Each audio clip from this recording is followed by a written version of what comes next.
আজকের আয়োজন ব্রয়লার মুরগির গরম গরম বিরিয়ানি। আসসালামু আলাইকুম। কেউ বা চাল ভাজছে, কেউ বা মাংস রেডি করছে। চাচাতো ফুপাতো ভাই বোনেরা সবাই মিলে একসাথে শীতল রাত, বাবার বাড়ির উঠান আর হাসি ঠাট্টায় ভরা সেই সময়টা যেন আলাদা এক আনন্দের নাম। কেউ মশলা করছে, কেউ চাল ভাজছে, কেউ বা আবার আগুনের পাশে দাঁড়িয়ে হাঁড়িতে নজর রাখছে, আবার কেউ বা এই তো কড়াইয়ে সুন্দর করে মশলা ভুনছে। শীতের ঠান্ডায় ধোয়া ওঠা হাঁড়ি, কড়াই আর মশলার ঘ্রাণে ভরে যাওয়া চারপাশ আর আপনজনদের উপস্থিতি, সব মিলিয়ে মনে হচ্ছিল এ যেন শুধু রান্না নয়, স্মৃতির এক সুন্দর মুহূর্ত।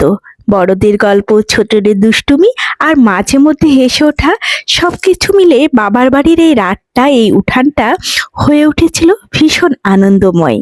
শীতের নিস্তব্ধ রাতে বাবার বাড়িটা যেন প্রাণে ভরে উঠেছিল।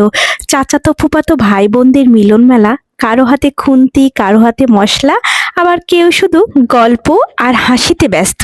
রান্নাঘরের পাশে বসে আগুন পোহানো, ঠান্ডা হাতের উষ্ণতা খোঁজা, এই সব ছোট ছোট মুহূর্ত মিলেই বড় আনন্দ।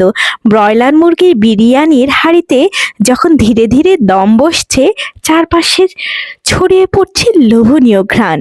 সেই ঘ্রাণের সাথে মিশে আছে শৈশবের স্মৃতি, বাবার বাড়ির টান আর আত্মীয়তার মধুর বন্ধন। কেউ পুরনো গল্প বলছে, কেউ আবার সেই গল্পে নতুন হাসির রং লাগাচ্ছে। রাত বাড়ছে, ঠান্ডা বাড়ছে, কিন্তু আমাদের মন উষ্ণ, একসাথে বসে গরম গরম বিরিয়ানি খাওয়া, একে অন্যের প্লেটে তুলে দেওয়া, আরেকটু নাও বলে জোর করা, এই সবই ভালোবাসার ভাষা। এমন রাতগুলো শুধু ছবি বা লেখা নয়, হৃদয়ের গভীরে থেকে যায় আজীবন। একই হাঁড়ির বিরিয়ানি, থালায় ভাগাভাগি করে খাওয়া আর অন্তরের উষ্ণতায় ভুলে যাওয়া শীতের ঠান্ডা, এমন মুহূর্তই তো জীবনের আসল সুখ, যেখানে খাবারের স্বাদ ছাড়াও ভালোবাসা আর আপনজনদের মায়া মিশে থাকে। ধন্যবাদ।